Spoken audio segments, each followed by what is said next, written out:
I would sit down and would say, okay, I've got this big project I need to focus on. Here I go. I'm going to get started. Nothing's going to get in my way. I'm not going to get distracted right now. But first, let me check some email, right? Let me just scroll those Slack channels. Let me just check up on a few things. Let me just do those easy tasks on my to-do list just to get going first, right?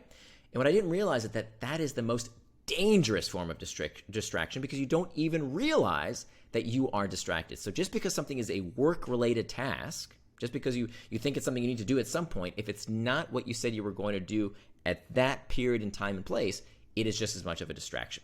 Okay, so now we've got two arrows. One arrow pointing to the right, that's pointing towards traction. The other pointing to distraction. Now I want you to picture two arrows pointing to the center of that line. One of those arrows represents external triggers. External triggers are things in our outside environment: the pings, the dings, the rings, the usual suspects of why people think they are distracted. These are things in our outside environment. But studies find that is only the source of 10% of our distractions. 10% of our distractions come from these external triggers. And studies have found this. 90% of our distractions don't begin from outside of us. It's not the pings and dings and rings, but rather 90% of our distractions begin from within. That overwhelmingly, distraction is a desire to escape discomfort. And this is really, really important, that overwhelmingly 90% of our distractions are desires to escape discomfort, because in fact, all human behavior stems from a desire to escape discomfort. We used to believe that human motivation is about carrots and sticks, right? Pain and pleasure. Jeremy Bentham said this. Sigmund Freud said something like this. It turns out that's not true. That if you look neurologically speaking, when we do fMRI studies, we know that the brain motivates us to act, not in the pursuit of pleasure and the avoidance of pain, but rather it's about one thing and one thing only, and that is the desire to escape discomfort.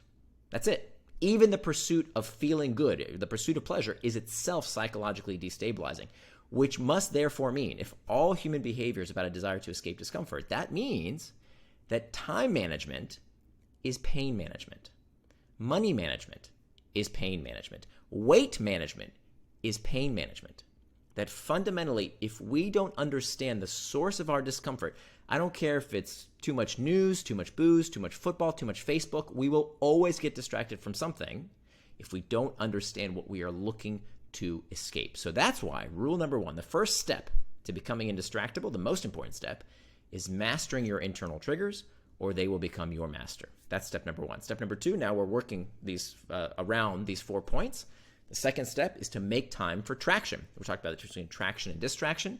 Fact of the matter is, you cannot call something a distraction unless you know what it distracted you from.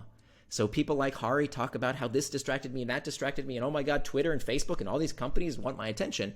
But what exactly did you plan to do that you got distracted from? The vast majority of people who complain about distraction have nothing on their calendars, whereas high performers know how they will spend their time in advance. So unless you're retired or a child, you have to plan your day, or somebody's going to plan it for you. That's step number two.